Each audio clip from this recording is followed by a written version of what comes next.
trouve que les jeunes sont extrêmement engagés. Les jeunes ne sont plus engagés en politique, mais malheureusement, il y a beaucoup de gens qui ne sont plus engagés en politique parce qu'il y a une telle défiance vis-à-vis de la politique. J'ai rencontré un tas de jeunes qui se saisissent de causes extrêmement importantes et pas seulement de l'état de la planète. Je voulais juste vous dire que moi, ma génération n'a pas connu de Greta Thunberg. Les jeunes s'engagent sur les causes animales, les jeunes s'engagent sur les injustices sociales de manière exponentielle et probablement plus que ma génération ne l'a fait. Vous avez une conscience exacerbée de ce qui se passe sur cette planète et je vais vous dire une chose, vous avez le pouvoir de faire changer ces choses. Vous avez les idées, vous avez l'énergie, vous avez l'envie. Si ce qui existe aujourd'hui ne vous convient pas, inventez-le. Toni Morrison disait toujours, si vous avez envie de lire un livre qui n'a pas été écrit, écrivez-le. Je pense pas qu'on soit là pour vous dire on a trouvé la solution, les jeunes vont sauver la planète. Non, on est là pour vous dire on n'a pas le choix maintenant que d'agir ensemble parce que la seule génération qui compte, c'est la génération des gens vivants maintenant qui peuvent agir aujourd'hui pour demain, c'est vous, c'est nous. Alors je vous passe le constat d'une jeunesse sortie de Covid, éco-anxieuse, dans une fracture numérique importante avec du cyberharcèlement et de l'angoisse au quotidien par rapport aux fractures entre les sociétés. Moi je vais plutôt vous parler d'argent, de thunes, de moulaga, de flouze. On a tous une manière de l'expliquer d'une manière différente. Et je vais surtout vous parler de renforcer le pouvoir d'achat de nos jeunes. Parce que c'est par là aujourd'hui qu'on arrive à aussi accompagner nos jeunes dans leur santé. L'histoire se répète, il nous remet en question, il nous impose. Et c'est là où je vais vous faire un appel à vous aussi. Nous vous appelons évidemment parce que nous avons besoin de vous. Une jeunesse plurielle, hétérogène, comme elle l'a toujours été, a besoin d'emploi. Elle a besoin de sécurité, de reconnaissance, de transparence, d'autonomie, de rémunération. Mais pas seulement, parce que pour aller dans vos organisations, notamment vos entreprises, nous avons besoin de vous et nous engagerons à condition de nous rencontrer, de nous entendre, mais surtout de nous écouter, à condition de nous former, évidemment vu les enjeux, et puis à condition de nous positionner au cœur du réacteur pour mener dès aujourd'hui les transitions qu'on appelle de nos voeux. L'horizon que je voudrais vous donner avec cette prise de parole, c'est celui d'un pays où les jeunes auraient toute leur place dans le monde politique. Parce qu'on va voir tout de suite que c'est pas le cas. Dans cette salle, vous avez plus de 8 jeunes sur 10, devant vous, derrière vous, à côté de vous, qui ne se sentent pas représentés dans le monde politique. Et on ne peut pas continuer ainsi. Et un pays qui aujourd'hui fait sans sa jeunesse, personnellement, je pense qu'il est à la fois condamné au passé et aux abîmes.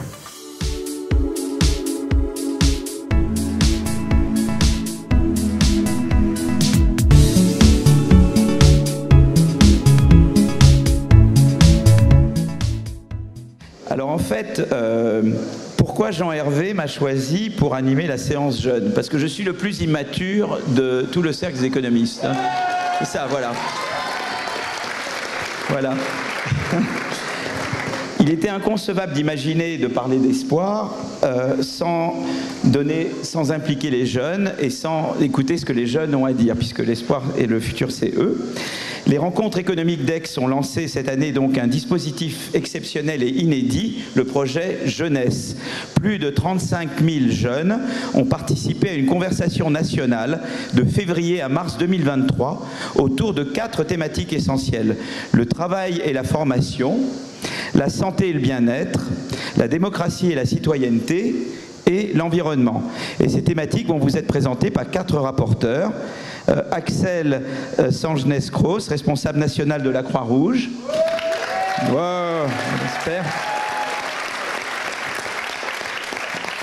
Claire Pétréau, fondatrice des Pépites Vertes, entreprise à impact média à destination des jeunes pros de la transition écologique. Voilà. Formidable.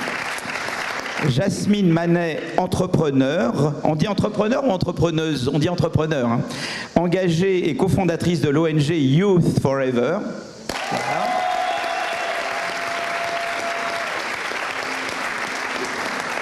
Antoine Jochims, fondateur d'Open Politics, une formation gratuite et apartisane à l'engagement politique.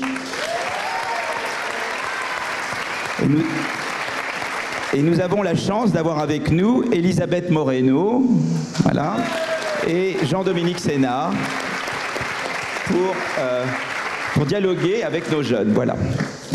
Donc je donne immédiatement la parole à Axel qui va nous parler de sport.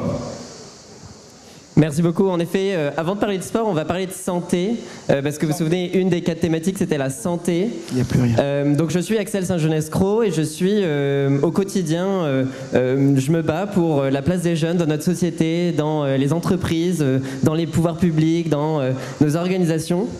Et du coup, ces 8 derniers mois, on a consulté 35 000 jeunes qui ont été questionnés notamment sur leur santé, leur bien-être, leur épanouissement dans la société. Et de ces réponses, 150 jeunes les ont étudiées, les ont analysées et ont débattu là-dessus pour finalement trouver des propositions clés, notamment une sur la santé. Une proposition qui, vous le verrez, ne répond pas de manière extrêmement représentative à l'ensemble du segment de tous les jeunes, mais qui a le souhait d'avoir un impact très précis sur une partie de ces jeunes, les étudiants.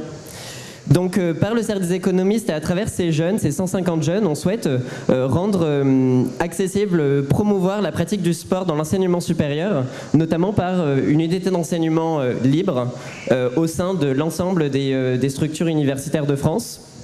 Donc c'est un peu ça l'enjeu. Vous vous souvenez du plan qui a été mené pendant Pompidou en 1969 pour relancer l'activité sportive au sein de nos établissements secondaires. Et bien l'idée c'est de un peu continuer l'exercice et pour vraiment l'intégrer dans le monde universitaire. Alors on va aller plus loin maintenant. Le sport en effet c'est bien, c'est important, mais la santé ce n'est pas que le sport. La santé finalement pour moi c'est tout, c'est absolument tout, c'est la condition minimum au reste. Alors je vous passe le constat d'une jeunesse sortie de Covid, éco-anxieuse, dans une fracture numérique importante avec du cyberharcèlement et de l'angoisse au quotidien par rapport aux fractures entre les sociétés. Moi je vais plutôt vous parler d'argent, de thunes, de moulaga, de flouze. On a tous une manière de l'expliquer d'une manière différente et je vais surtout vous parler de renforcer le pouvoir d'achat de nos jeunes. Parce que c'est par là aujourd'hui qu'on arrive à aussi accompagner nos jeunes dans leur santé. Renforcer le pouvoir d'achat de nos jeunes, c'est leur donner accès à un logement qui est salubre, c'est leur donner accès à une alimentation qui est saine, c'est leur permettre d'avoir un temps personnel dédié à un monde associatif, à des loisirs, à une pratique sportive, mais aussi potentiellement à une vie sociale épanouissante. Et puis enfin, améliorer le pouvoir d'achat de nos jeunes, c'est aussi et surtout leur donner accès aux droits de santé nécessaires minimum, voire même conditionnels dans les cas d'urgence. Alors je vais, très bien, merci, j'arrive tout de suite. L'enjeu, c'est pas simplement de le faire en promouvant le pouvoir d'achat, mais aussi en considérant leurs urgences, la question de la santé mentale, la question de leur rapport au numérique, le rapport menstruel, leur rapport au corps de manière générale. Finalement, toutes les réalités de ces générations qui, chers partenaires, tous ensemble, nous devons construire, pas simplement dans une logique collective, mais aussi dans une logique d'accompagnement au développement. C'est extrêmement important. Nos jeunes ne doivent pas être bénéficiaires d'une prestation. Ils doivent vraiment être accompagnés dans leur développement en tant qu'acteurs de leur propre insertion professionnelle et sociale. Et c'est un peu là où on essaie de vous embarquer, chers dirigeants, chers décideurs. C'est de vraiment pouvoir vous questionner sur vos pratiques d'accompagnement de la santé de nos jeunes à nous. Merci. Ah, bravo.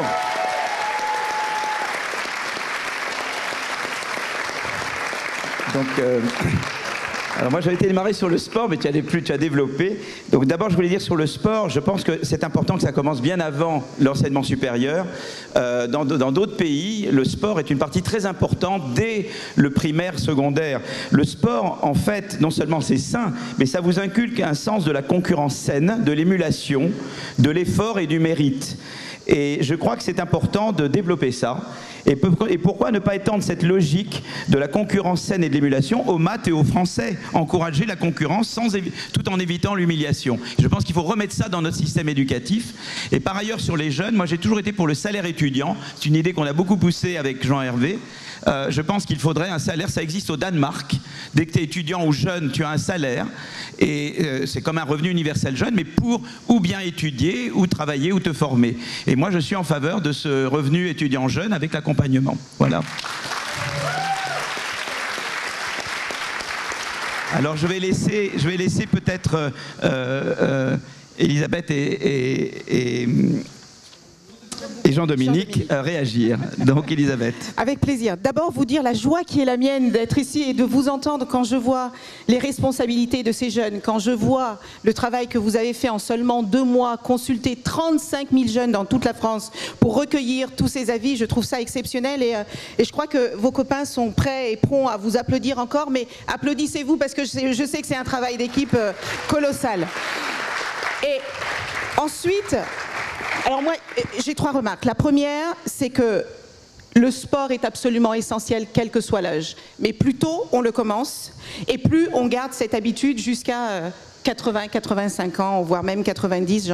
Je ne sais pas, Jean-Hervé, ce que tu en penses.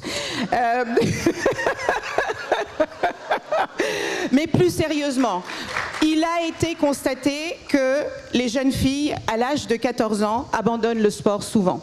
Quand bien même elles l'aiment, quand bien même elles l'apprécient et quand bien même parfois elles ont les moyens financiers de le faire. Donc sensibiliser les parents pour accompagner leurs enfants, quel que soit l'âge, à faire du sport, je pense que c'est absolument essentiel. La deuxième chose, c'est que le sport amène de la compétition. Mais la meilleure compétition qu'on puisse avoir, c'est pas contre les autres, c'est se dépasser soi-même. Et vous avez parlé, Philippe, des problèmes d'humiliation qu'il peut y avoir dans la compétition. Je pense que notre système scolaire ne pousse pas toujours les jeunes à se dépasser eux-mêmes. Ils sont sans arrêt amenés à être en compétition avec l'autre, alors que si on les amène à être en compétition avec eux-mêmes, à développer leurs compétences, à aller chercher les talents qu'ils ont au fond d'eux pour se développer, tout le monde y gagnerait énormément. Et puis je vais finir évidemment sur le fait que la situation d'étudiants, on ne parle pas du Covid, mais elle a été absolument terrible. Et je veux saluer toutes les associations qui ont fait un travail colossal sur le terrain pour faire en sorte que nos étudiants puissent continuer de travailler dans des conditions difficiles, qu'ils puissent se loger, qu'ils puissent manger normalement.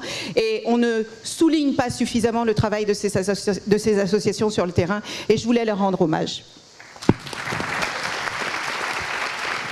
Jean-Dominique. Je vais joindre naturellement mes compliments au travail qui a été effectué en un temps très record pour vous dire que je suis ébloui par ce qui s'est passé. Sur la question du sport en général, j'ai remis récemment avec Sophie Thierry un rapport au gouvernement sur les assises du travail. Et figurez-vous qu'un des chapitres qui est sorti parmi les quelques-uns, de façon très unanime, c'est la question de la santé au travail. Ce qui veut dire qu'on a un vrai sujet. Et vous l'avez dit vous-même, plus tôt on pense à ce problème, mieux on se portera.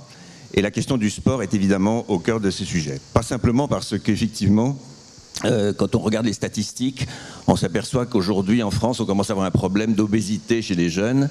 Ça paraît peut-être curieux de dire ça, mais si on ne traite pas ce sujet vite, on se prépare des jours difficiles. Il est évident que le sport va jouer un rôle là-dessus. Autre point, c'est vrai que nous avons un peu de retard en France. Quand je promène à l'étranger, je me rends compte que les écoles, un peu partout dans le monde, sont souvent connues, les universités plus connues par leur équipe sportive que par leur propre nom. Ça veut dire quelque chose. C'est pas tout à fait le cas en France, à mon avis. Ça, c'est le sujet de demain. Et puis sur le fond, pour ne pas être trop long, je vais dire que j'ai vécu 15 ans en Auvergne et je me suis rapproché du rugby. Bon, pas parce que je le pratiquais moi-même, parce que si je vous le disais, vous me prendriez pour un fanfaron, mais parce que je l'ai observé dans ce que ça donnait comme valeur. Et depuis, je suis totalement persuadé que si les uns les autres pouvaient comprendre, et c'est vrai dans le monde étudiant, mais ensuite dans le monde de l'entreprise, que chaque fois que vous considérez que vous avez réussi, c'est parce que vous avez fait réussir l'autre, eh bien là vous aurez atteint un nirvana, j'allais dire, de l'épanouissement, mais c'est probablement très difficile à atteindre. Voilà, c'est pas, le héros n'est pas celui qui met l'essai, c'est celui ou celle qui a passé la passe au bon moment pour que ça se passe. Voilà, c'est ce que je voulais vous dire. Très bien. Alors Jasmine, floor is yours. Bonjour à toutes et à tous. Moi, je vais vous parler de formation et de travail. La première question que je voulais vous poser, on se projette ensemble. En 2053, on est aux rencontres économiques d'Aix-en-Provence. La question que je veux vous poser, c'est qui sera assis à votre place ? Qui seront celles et ceux qui mettront en place, qui iront jusqu'au bout des stratégies dont on parle depuis 3 jours ? Qui sera la relève de nos organisations ? Retour en 2023. Tout l'enjeu, c'est de créer les conditions d'emploi, de formation qui nous permettent d'assurer un engagement au sein des organisations politiques et économiques que vous représentez aujourd'hui. Pour y répondre, donc, on a essayé de remonter le temps et venir à nos premiers choix académiques. Et donc une proposition au moment du lycée pour accompagner nos étudiants à avoir toutes leurs cartes en main pour faire ces choix. Notre proposition, donc, que nous proposons au gouvernement est la suivante. Pour toutes les formations qualifiées, rendre obligatoire la publication des informations clés relatives à l'insertion dans le monde du travail des jeunes. Globalement, ça veut dire avoir accès à l'information sur les emplois potentiels, sur la recherche, la durée de la recherche d'emploi, la rémunération, la qualité de vie au travail, l'attractivité des filières. Évidemment, on prend en compte, et on l'a bien souligné dans le rapport, qu'on anticipe les risques de renforcement des inégalités que ça peut induire. Mais il faut aussi accompagner, parce qu'il ne s'agit pas juste de découvrir, de savoir et de choisir. Il faut être accompagné dans nos lycées, nos jeunes, pour permettre une prise de décision éclairée. On a décidé de se focaliser sur la formation parce que c'est là où tout commence. Néanmoins, je ne peux pas ne pas vous parler du travail, puisqu'il va falloir que vous jouez vos partitions sur ce niveau-là. Il va falloir accompagner pour baisser le décalage qui existe et qui est ressenti, notre étude l'a montré, entre la vie étudiante et la vie active, mais surtout poursuivre l'effort tout au long de nos vies. C'est là qu'on vous attend et c'est là qu'on propose un nouveau pacte générationnel entre nous pour jouer ce jeu. J'ai entendu vos appels sur les 3 derniers jours, on a beaucoup parlé de jeunesse. Mais évidemment, on est tous bousculés par ce nouveau rapport au travail qui, je le rappelle, est intergénérationnel et qui n'est pas un trait de jeunes. L'histoire se répète, il nous remet en question, il nous impose. Et c'est là où je vais vous faire un appel à vous aussi. Nous vous appelons évidemment parce que nous avons besoin de vous. Une jeunesse plurielle, hétérogène, comme elle l'a toujours été, a besoin d'emploi. Elle a besoin de sécurité, de reconnaissance, de transparence, d'autonomie, de rémunération. Mais pas seulement, parce que pour aller dans vos organisations, notamment vos entreprises, nous avons besoin de vous et nous nous engagerons à condition que.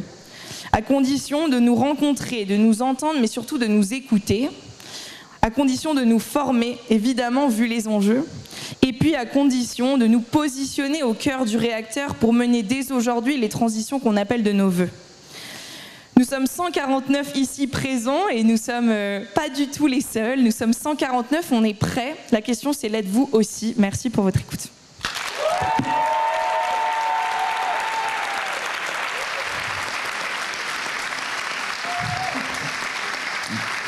Alors, bravo Jasmine. Je crois que tu poses un... J'avais travaillé sur une étude pour Valérie Pécresse en 2011 sur comment l'université peut être meilleure en termes de production de recherche et également meilleure en insertion professionnelle, en insertion sociale. Et c'est vrai que des universités mieux financées, mieux gouvernées, et l'information joue un rôle très important. Par exemple, vous savez que dans les autres pays, on évalue les cours des profs. En France, c'est pas du tout une pratique. On dit les étudiants peuvent élire le président de l'université, mais c'est aussi important d'être capable d'évaluer les professeurs. En même temps qu'on fournit l'information sur les débouchés des différentes filières et formations. Savoir qu'il y a une culture du placement, une culture de l'insertion. Il faudrait qu'on sache, voilà, telle université, combien de personnes, 1 an ou 2 ans après, trouvent un emploi, dans quelle filière. Ça devrait être une information publique et la qualité des cours devrait être aussi une information. Donc je crois que c'est quelque chose de très important. Et donc, voilà, donc je voulais dire que, voilà, évaluer les cours, débouchés, etc.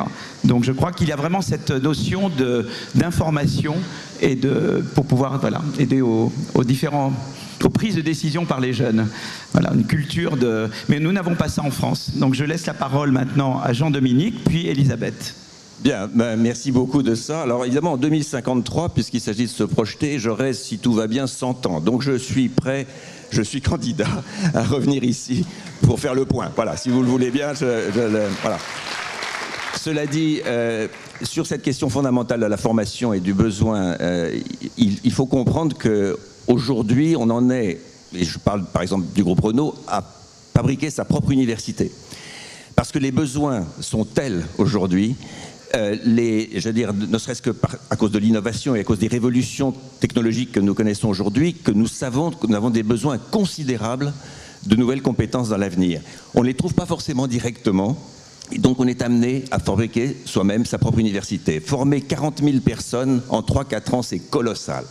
On s'associe d'ailleurs aux universités des régions parce que c'est comme ça qu'on peut faire le travail ensemble. Donc l'espoir ici que je vous dis, c'est que ça va se faire parce qu'il y a un réveil en ce moment sur le fait qu'il manque des ressources, des compétences et qu'il ne faut surtout pas envoyer les jeunes dans des compétences qui ne serviront pas. Mon point ici, oui, pour la publication des besoins, oui bien sûr, on va le faire, mais qu'on ne se trompe pas de besoin, il faut se projeter à 5-10 ans parce que c'est ces compétences-là dont on a besoin. Il ne faut pas aujourd'hui dire on a besoin juste aujourd'hui de cela, il faut former les jeunes à ce qui va se passer dans 10 ans.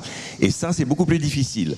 Donc c'est notre mission, les entreprises, on a ce travail à faire. Quant à la notation, oui, je sais que ça se passe beaucoup dans les autres pays, je ne suis pas contre, ça se passe aussi en France dans certains cas. Je veux juste simplement vous dire, ne le faites pas comme usager, ne le faites pas comme consommateur. Vous êtes aussi devant des profs pour apprendre. Il faut bien sûr faire passer le message sur la qualité du professeur, ça se fait. D'ailleurs, je ne suis pas très inquiet, même si vous n'avez pas de notation officielle, vous la ferez sur les réseaux sociaux. Donc de toute façon, ça existe déjà. Mais ne le faites pas comme consommateur, comme on nous demande à chaque fois qu'on sort d'un magasin si on a été content du traitement qu'on a eu ou je ne sais quel billet d'avion, etc.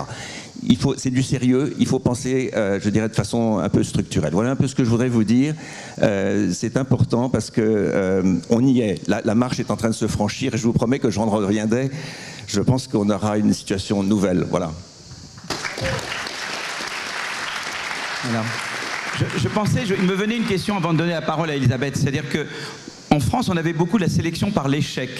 Et en fait, moi je crois beaucoup dans la sélection par l'orientation. Et en fait, c'est ça que permet l'information, c'est la sélection par l'orientation. Je crois que le mot sélection n'est pas un mot à proscrire, c'est la sélection par l'échec qui est une mauvaise chose. Et je crois que vous poussez par la sélection par l'orientation. Je donne la parole à Elisabeth.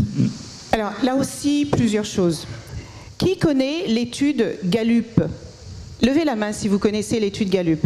D'accord, vous n'êtes pas bien nombreux. C'est une étude qui est faite depuis plusieurs années au niveau européen, un peu plus que l'Europe, puisque c'est 38 pays qui sont consultés et qui demandent aux gens s'ils sont heureux dans leur travail, s'ils sont engagés dans leur travail. 38 pays consultés. Devinez à quelle position la France se situe. Non, 38 c'est dur quand même. 37e.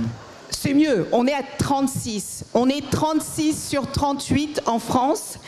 Les salariés se disent pleinement engagés dans le travail. À peine un tiers des Français se disent pleinement engagés dans le travail. On est la 7e puissance économique mondiale. Si les gens ne trouvent pas de sens dans leur travail, s'ils ne peuvent pas s'y épanouir, s'ils considèrent qu'ils ne sont pas bien payés, s'ils considèrent qu'ils ne peuvent pas évoluer, comment voulez-vous qu'on y arrive? Et alors là, je pense qu'en 2050, je ne suis pas certaine qu'on sera là pour se raconter ces belles histoires, parce que ça veut dire que notre pays sera dans un état catastrophique. Donc le sujet du travail est absolument essentiel. Et vous avez raison, Philippe. Pour moi, la question de l'orientation est absolument critique. Le nombre de jeunes que j'ai rencontrés, qui m'ont dit, des jeunes de votre âge, qui m'ont dit, moi j'ai pas fait Sciences Po parce que je ne savais même pas que ça existait. Et quand bien même j'avais su que Sciences Po existait, mes parents n'avaient pas les moyens de me payer des études à Sciences Po. Des jeunes qui sont dans les zones rurales qui me disaient moi j'aurais bien voulu aller à Dauphine, mais mes parents ne pouvaient pas me payer un studio à Paris, donc j'ai pas pu faire ces études. Donc je crois que si on ne forme pas de manière bétonnée les gens qui accompagnent, qui guident les jeunes pour leur dire quelles sont les études à faire pour être au plus proche de leur aspiration professionnelle, on va louper quelque chose de colossal. Merci. Bravo.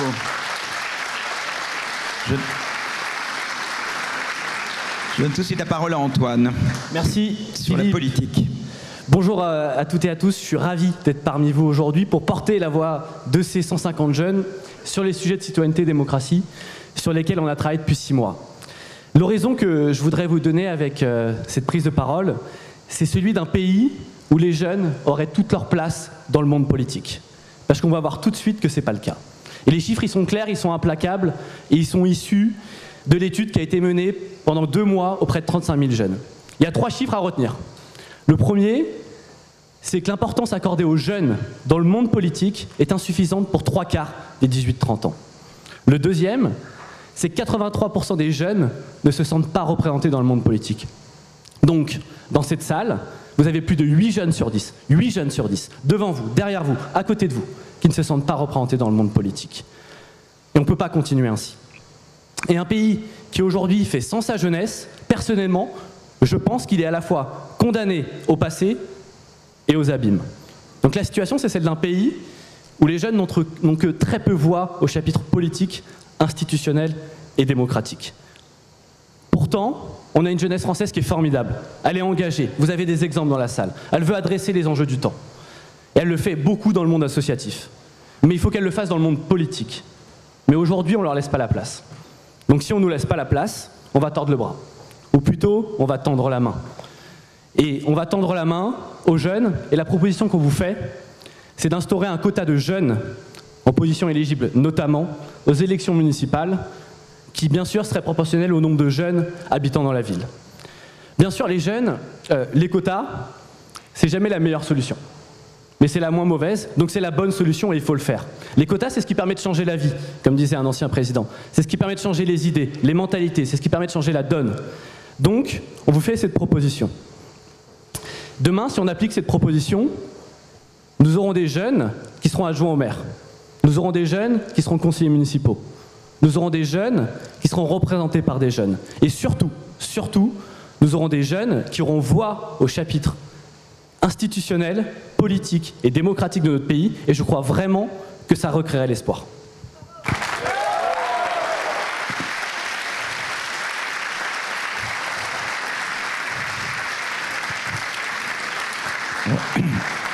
En fait, je crois que tu lèves une question très importante, c'est que comment rendre la carrière politique ou l'engagement politique plus attrayant. Ça, c'est un des gros problèmes. Le gros problème politique, c'est souvent on attire des gens médiocres et pas forcément les meilleurs. C'est devenu pas attrayant. Et comment on peut attirer des gens qui soient à la fois compétents et en phase avec la société civile?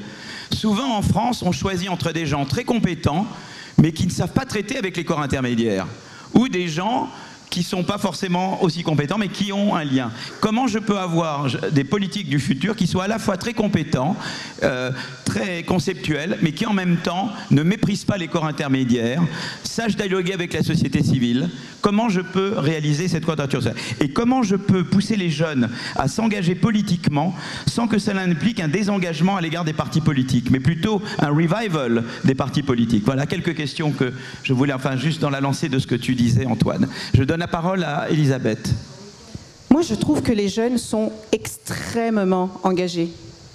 Les jeunes ne sont plus engagés en politique, mais malheureusement, il y a beaucoup de gens qui ne sont plus engagés en politique parce qu'il y a une telle défiance vis-à-vis de la politique.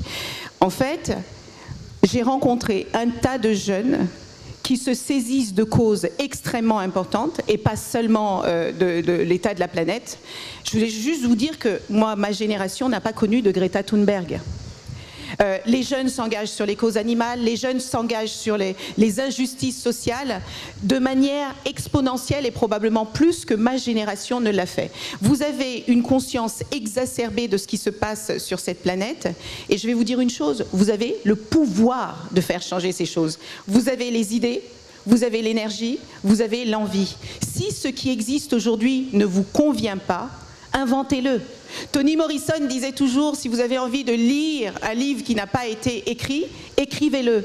Et ben moi, j'ai beaucoup d'espoir et j'ai beaucoup de confiance dans cette jeunesse parce qu'il y a certains sujets sur lesquels nous n'avons pas suffisamment, ma génération n'a pas suffisamment travaillé.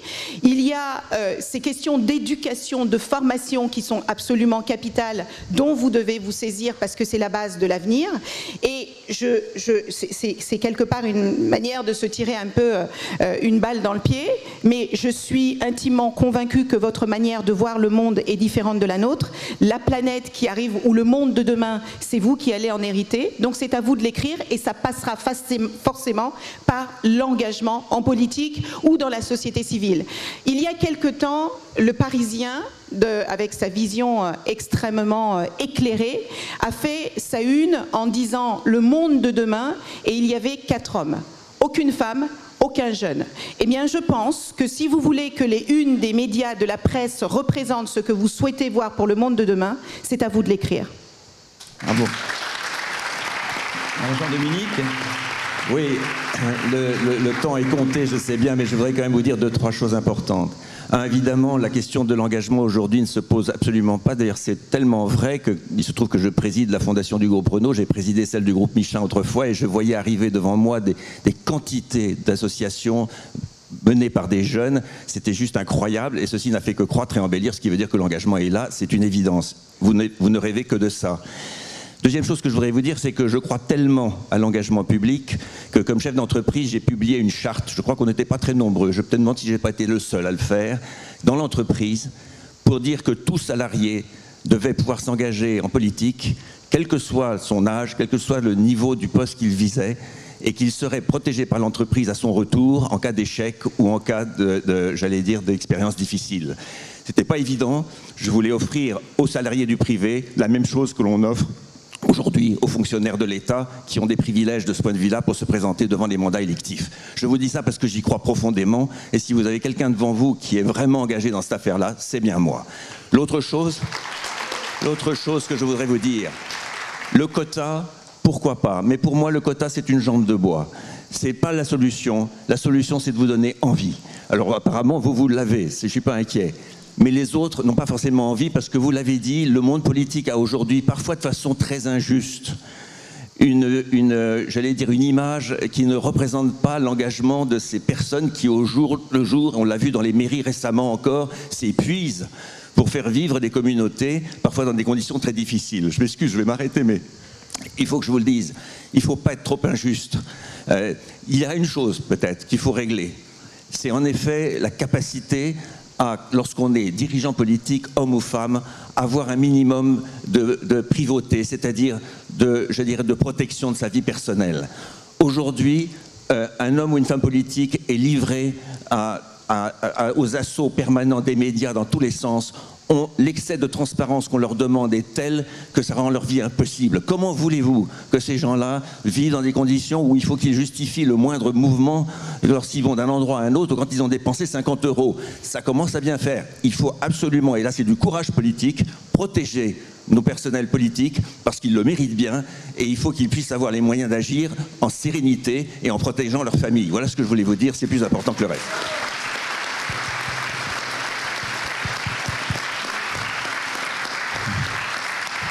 Claire, last but not least. Merci.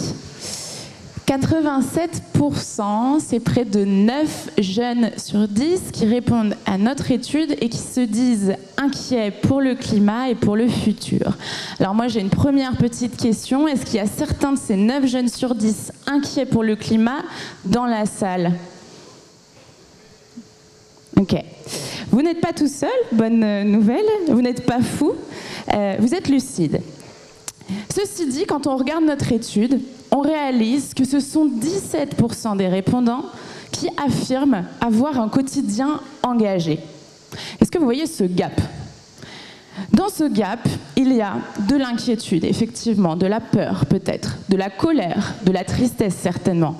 Autant d'émotions qui sont un potentiel d'énergie énorme pour la bonne solution, le passage à l'action collective. Alors à partir de ça, dans nos groupes de travail, dans le lab environnement, avec les membres du cercle, nous avons réfléchi à une solution qui permettrait de passer à l'action parce que c'est ça qui fait dépasser l'anxiété. Et donc, nous proposons de rendre obligatoire un service citoyen à partir de 18 ans qui permettrait de former les jeunes aux défis climatiques et environnementaux, mais aussi de les former à transmettre et à revenir voir leurs petits frères, petites sœurs, cousins, cousines dans les primaires pour les sensibiliser à leur tour et dès le plus jeune âge, faire de nos jeunes des citoyens et consommateurs éclairés et engagés. Mais j'aimerais vraiment attirer votre attention sur ce sujet, l'intergénérationnel au sein de la jeunesse. En fait, ce qu'on est en train de vivre en ce moment et ce qui nous est permis d'être vécu grâce au programme jeunesse, c'est l'intergénérationnel. C'est cette jeunesse volontaire, motivée, engagée, qui ne demande qu'à être impliquée dans la rédaction des parties prenantes sur différentes problématiques qui nous font peur et qui sont réelles. Qui sont réelles, c'est le consensus scientifique qui le dit.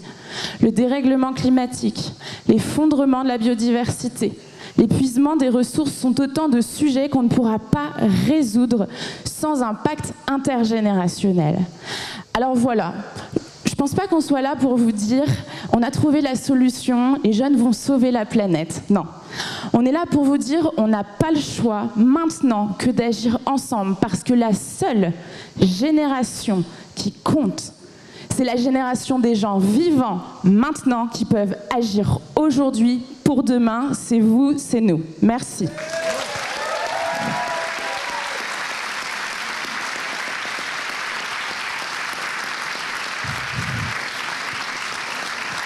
Je crois que c'est très important l'idée que la société civile et l'information des citoyens et des jeunes, c'est crucial pour la lutte contre le réchauffement climatique. On a beaucoup parlé de taxe carbone, d'innovation verte.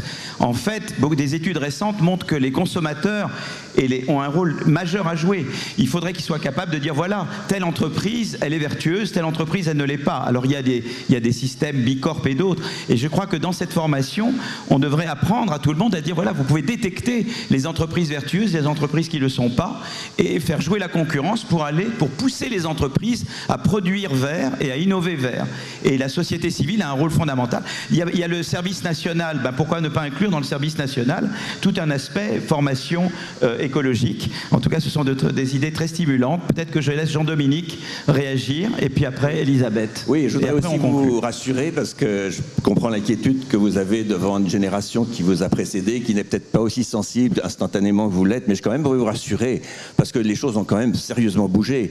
Lorsque vous avez des conseils d'administration de très grands groupes français, européens qui passent du temps sur la fresque du climat de façon très ludique à essayer de comprendre ce qui se passe, vous seriez surpris de voir l'enthousiasme des gens et les conséquences que ça a dans la gestion des entreprises. Je ne vais pas vous parler de Renault, mais il faut quand même savoir que le sujet de l'environnement, la décarbonation, etc., c'est la stratégie du groupe. Il n'y en a pas d'autre. Qu'est-ce que vous voulez qu'on fasse de plus, à part trouver les technologies le plus vite possible pour y arriver ?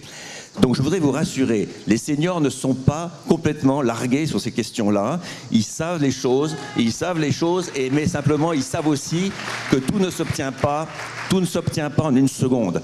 Donc rassurez-vous, on a besoin de vous parce que vous mettez la pression et ça va bien. Et vous avez besoin de nous parce qu'on peut vous dire il y a des chemins possibles, d'autres qui le sont moins. Et qu'est-ce que vous voulez que je vous dise ? Au moins l'expérience, ça sert à ça.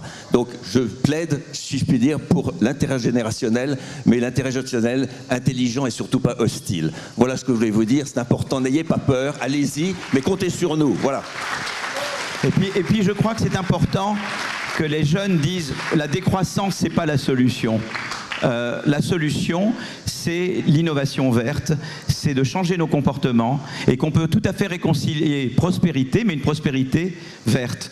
Et je crois que c'était important de démystifier de débusquer les fausses bonnes idées, quoi. Je crois que, voilà, ça c'est personnellement mon plaidoyer pour l'innovation verte plutôt que pour la décroissance. Je donne la parole à Elisabeth. Merci, et évidemment je vais rebondir sur ce que Jean-Dominique Sénard vient de dire, parce que moi je suis née sur un continent où les jeunes générations travaillent avec les seniors. Il n'y a pas d'opposition. Aujourd'hui, on est dans une société où on veut tout opposer. Les femmes contre les hommes, les jeunes contre les vieux, les zones rurales contre les zones urbaines. Et je veux juste qu'on comprenne que c'est totalement mortifère de le faire de cette manière. C'est en travaillant ensemble qu'on peut trouver des solutions solides et pérennes à tous les problèmes auxquels on est confronté. Cela étant dit, je ne sais pas si vous le savez, mais ceux qui sont dans le monde de l'entreprise le savent, 70% des projets de transformation dans les entreprises échouent. 70%. Est-ce que vous savez pourquoi ? Je n'ai pas le temps de vous donner la parole. Ces projets échouent parce qu'il ne suffit pas d'avoir connaissance de quelque chose, d'avoir conscience de quelque chose pour transformer cette chose. Ce qui nous amène véritablement à la transformation, c'est le changement de nos habitudes et c'est le changement de nos croyances. Ça fait 10 ans qu'on parle de la responsabilité sociétale et environnementale. Beaucoup d'entreprises ont fait des choses intéressantes sur la question environnementale. Il n'en est pas moins qu'on est en 2023 et qu'on se rend compte que les progrès sont infinisésimaux par rapport à ce qu'il conviendrait de faire. Et quand on parle des questions sociales, quand vous voyez ces jeunes qui sont totalement désœuvrés, dont plus de 70% disent qu'ils sont inquiets par rapport à l'avenir, parce qu'ils ne savent pas s'ils auront un emploi, parce qu'ils ne savent pas comment la planète se sera, je suis d'accord avec Jean-Dominique. Vous savez, tant qu'on est en vie, il y a de l'espoir et on peut changer et on peut transformer. Mais s'il y a un acteur essentiel qui peut transformer cela à vitesse grand V, c'est le monde de l'entreprise. Vous avez un pouvoir économique, vous avez un pouvoir décisionnaire, choisissez les entreprises avec lesquelles vous travaillez, choisissez les leaders avec lesquels vous travaillez et vous verrez, quand vous ne travaillerez plus pour les entreprises qui ne répondent pas à vos valeurs, le monde changera. Je crois que c'est terminé. Merci beaucoup. On applaudit nos jeunes et l'équipe du projet jeunesse. Voilà, bravo, super.